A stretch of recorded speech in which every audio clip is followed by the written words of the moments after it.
I'm here tonight because I'm angry. I'm angry at both actions and inactions on the part of Peter Dutton's office. There are 3 cases I stand here tonight to speak about. More than 2 months ago, a 21-year-old woman was forcibly transferred from Brisbane to a Darwin detention centre. Her name is Mojgan and she came here as a 17-year-old victim of child rape, fleeing an arranged marriage with a 60-year-old man.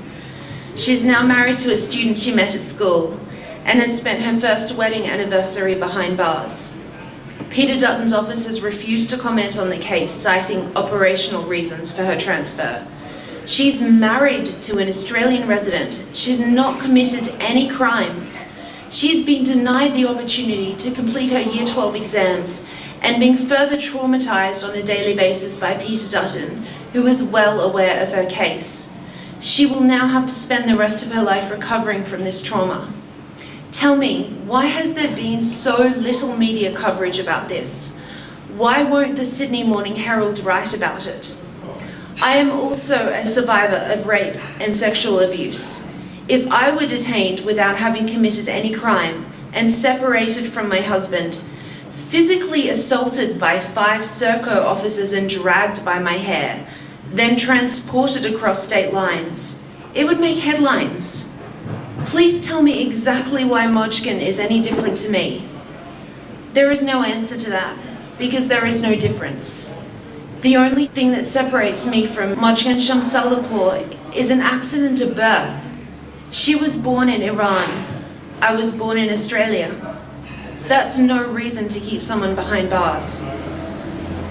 For 8 weeks now, I've been notifying immigration of the declining health of a young man on Manus by the name of Mohsen. He's suffering debilitating and untreated injuries due to beatings from the guards. He's tried to take his own life twice in the past 6 weeks because of the pain he's in, as well as the constant danger of having his life taken by the guards or the locals there. He is also covered in torture scars from his time in Iran. Nobody talks about it, but alcoholism and violence is rife on Manus. The locals hate outsiders, and it is unsafe to move around outside of the compound due to gangs of drunken men roaming around with rocks and sticks. The Australian government website Smart Traveller urges Australians to reconsider our need to travel there and to exercise a high degree of caution if it is necessary to do so. How then can we claim that it is safe for asylum seekers? It isn't. After 8 weeks of bringing Mohsen's situation to the attention of the department, after 8 weeks of trying to get him life-saving medical treatment, after 8 weeks of total unresponsiveness from the department, I have given them 2 options. Bring him here now, or I will take legal action. I have extensive documentation, including pictures of his injuries and medical records. Until Mohsen is safely on shore in Australia under the care of a neurologist, I will not stop. And if anything happens to him in the meantime, I will raise absolute hell. The situation of Mohammed, the hunger striker on Manus, is dire. He lapsed into unconsciousness last week and began having seizures. Still, he has not been transferred to hospital. He posts videos begging for help and crying. And his friend and activist here, Jeannie Walker, is finding it next to impossible to get media coverage of his situation. This is a father of 3, in imminent danger of death, unable to keep even fluids down, begging us for help. The government's response 3 days ago was to raid his room and take his phone away. Still, no media coverage. As a survivor of rape myself, I applaud the media's willingness to cover cases that involve women and children. But I thought this country viewed everyone as equals. Why then can we not get coverage for the men? They're being beaten, they're being systematically tortured, and yes, sexually abused. Why are we leaving them to die alone?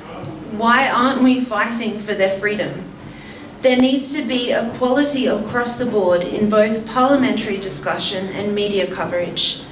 And we must not stop calling for immigration detention, both onshore and offshore, to be discontinued, and every single man, woman and child to be safely settled in the community, out of the reach of this government's brutal violations of their human rights. Let us take care of them. because the government has proven that they are both unqualified and incapable. Let the actions of the Australian people reflect those of Europeans helping those flee Syria. Let's mirror their response. Open our homes, open government buildings, provide them with healthcare so they may recover from the trauma they invariably are experiencing.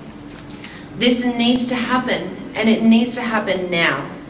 Malcolm Turnbull, Peter Dutton, listen to the Australian people. Open the borders, close the camps, and bring our brothers and sisters home. Thank you. Hear, hear.